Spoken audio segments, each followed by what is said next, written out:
Hello, Gravitrons. I'm more gravity. Let's play chess. Those of you, uh, you see another human bouncing around in the background. That's my ma.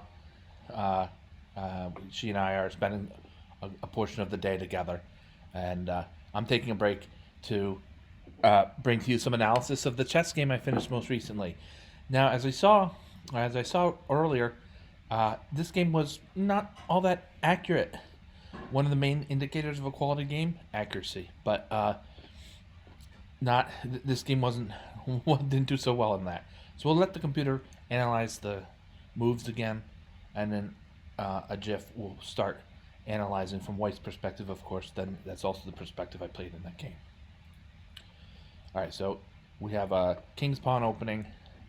I like to uh, swing things over to the English opening by playing c4 after e4. E4 it does limit options a bit, but I tend to get this semi-diamond or triangular formation of my pawns on from the C file to the E file, and that I'm used to the different structures and systems that arise out of and against that. Knight C3, Knight F3. Now you notice, see how okay. So here we are. There have been 5 full moves and White's 6th move in this game so far, and my opponent has not moved any type of piece other than a pawn. My opponent's all 5 of my opponent's first 5 moves were pawn moves. That's usually not a good sign. You want to get your knights into play. Knights and pawns have a high priority, but then also so too do bishops after knights, more or less. So if I were playing this, I don't think I noted this when I was live in this game, but you see all these like sort of half-hearted pawn moves to the 6th rank. Uh, my opponent's waiting for a mistake, and he got one, but I bounced myself out of it. She or they got one, however, I bounced myself back out of the hole that I dug myself. Let's see what happened. So we just sort of regular development. The bishop on b7 is strongly placed to be one of these like super bishops that result out of a fianchetto. So here, my opponent plays bishop b7, and there's all ways that I could hold on to the pawn on e4 with, what they call strong piece coverage. But I thought, you know what? Sometimes the simplest solution is the best. f3, protecting e4, and in a very simple and strong way. Now there is a downside to this. The h4 square is not covered by any of my pieces, and my opponent has both his dark squared bishop and his queen. I can move to h4 in certain circumstances with a bishop h4 check. Could start a whole ruckus in White's king side. Even then, though, I'm not really all that worried because of just the simple g3, pushing the minor piece back. So this is all going into the move pawn to f3 here. Bishop e7 is fine. I mean, where else is this bishop going to go? Torch 4 has this as an inaccuracy, but in all honesty, where else is black's dark squared bishop going to go? You could try sort of a late fianchetto, but I don't think that would take a number of moves, and then you're loosening the pawn shield around black's king. So I think bishop e7 is not a good move or a sexy move, but it's a move that has to be made sooner or later. So sort of at odds with the inaccuracy report. Then I make a battery of a queen and a bishop. d2 and e3 here. Team up on the h6 pawn. This is a thematic situation where you can sacrifice on h6 is thematic after, for instance, a black kingside castles. You'll lose your bishop against 2 pawns, but your queen is right here on h6 menacing the momentarily frozen black king, and that a lot of good attacking chances and good attacks can be born out of that. Knight d7, sort of a natural way to back up the other knight. Also, it has this is the placement for the knight to have the most aggressive outposts soon to come, or perhaps soon to come. I placed my knight on f4 for a very strong and direct threat against g7, as well as the opportunity to dump the threat but still get enough out of it with knight takes e7. Also, now tactics against h6. h6 is under fire h6 is under fire by the knight, the bishop, and the queen. So this is a world of possibility here for the white knight. Like we said, good outposts for black's knight. If I want to boot him, I at least have to weaken my hold on e4, and I think that's enough for black to capture upon go a pawn ahead as f6 knight and the b7 bishop are both attacking. I sort of neglected that with knight takes g7 check. King moves, and bishop takes h6 was that mistake that my opponent was looking for, being all conservative with a lot of these moves and piece placements. It didn't quite happen it didn't go all the way for black, but it looks like Torch says Torch indicates bishop f8, and then this line queen f8, knight h5, knight takes h5 is a bit better for black. Is still strong for white, but not as good as knight f5, king c8, bishop takes h6.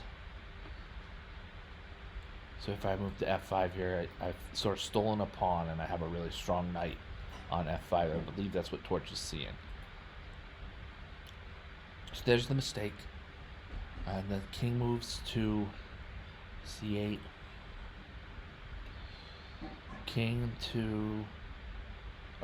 Knight to f5. Yep, all the piece is shored up on h6. He's protected against the rook, and black's king has had to move in a way that there's no castling for black this game. This bishop on b7, that should be a beautiful fiend shadow bishop, is handcuffed pretty strongly. Criticizing black's position. Now the black's knight on e5 is very, very strong, so we'll have to consider that. The knight on e5 is quite strong here. And like I said earlier, maybe kick that knight with pawn to f4, but even then it's not clear. Overall, white's doing well with 2 extra pawns, so I'll trade. I didn't trade pieces there. I think they get traded sooner or later. Just a few moves down the line here. And the big blunder. This was the blunder. My opponent might have been hesitant playing a crowded game in order to find. Bishop takes h6, knight takes h6, rook takes h6, queen takes f7, and now it's even material, and we're looking at a board that I'd say it's almost even in terms of gameplay, noting though that Torch thinks black has a strong lead. White sort of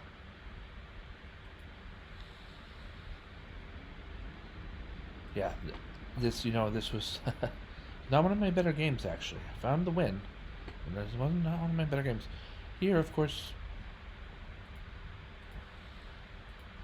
you check the king moves, then really the move, and I'll play this in practice for a few moves at least. The move is a3 takes b4, picking up the knight.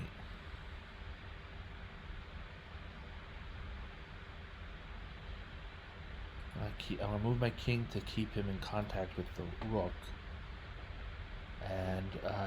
White has a better game. There's bugaboos around every corner, so to speak, or bugaboos here and there because there's queens and a minor piece and rooks. Each side has a good number of pawns. A lot can happen on this board. Let's play queen to g4. Yeah, and this, the computer's just gonna kick my butt in a reasonably complicated position and an open board and with queens running about. The computer's gonna kick my butt. So let's just go back to the game as it were, and I'll be able to offer more insight than just getting all my knights captured. So I played e takes d6, just sort of asleep at the wheel against a takes b4.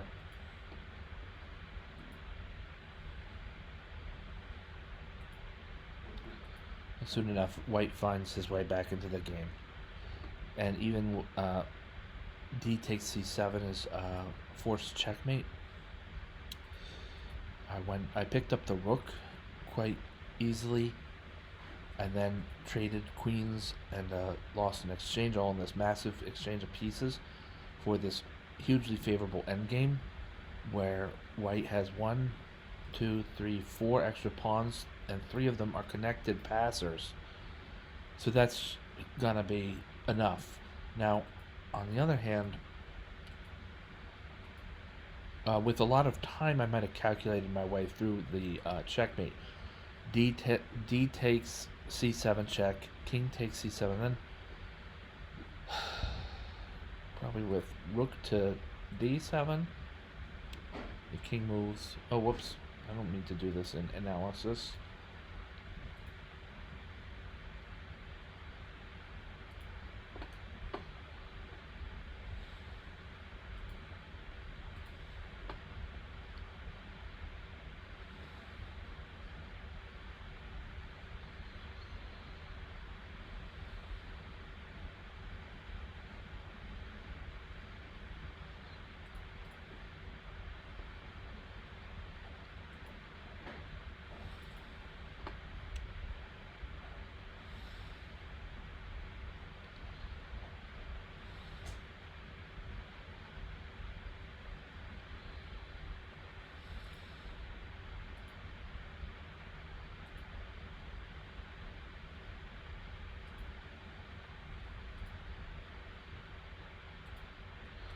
Oh.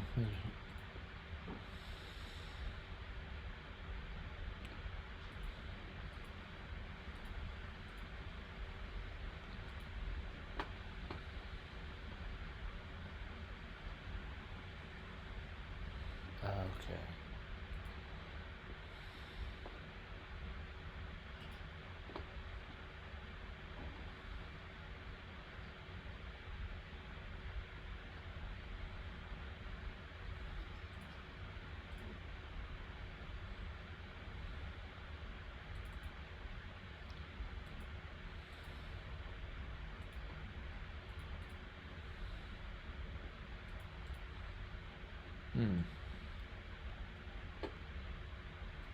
Well, like I said, that the after this massive exchange of pieces, um,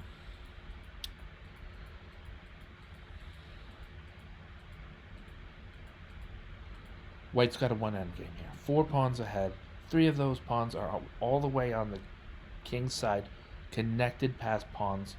This is no problem. Even with bishop to d3, and then my opponent chose a5, but then I can even force a trade of bishops with, soon enough, bishop to e4, and there must be a trade or else black will lose his rook, or at least the exchange. So we just sort of push these forward.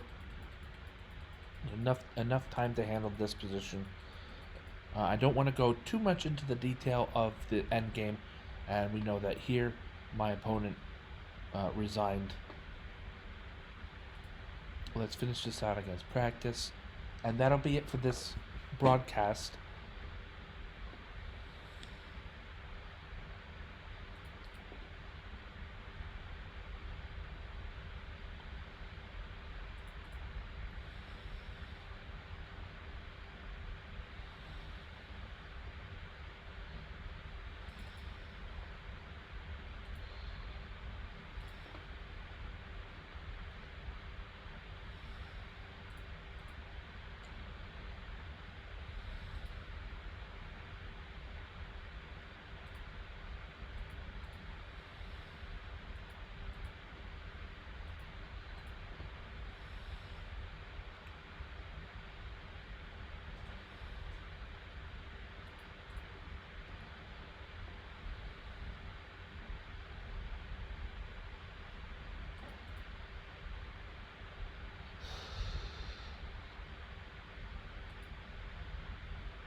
Right.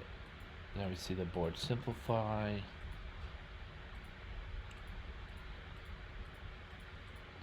And that's it. 75 moves when played out till checkmate again with the last half or last portion played against the computer on maximum. And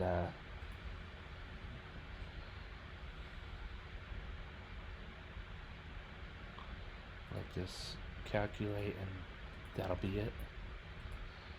So one of my quicker broadcasts.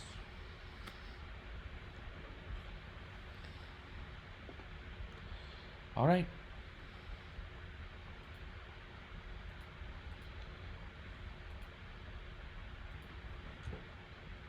Thank you all for watching.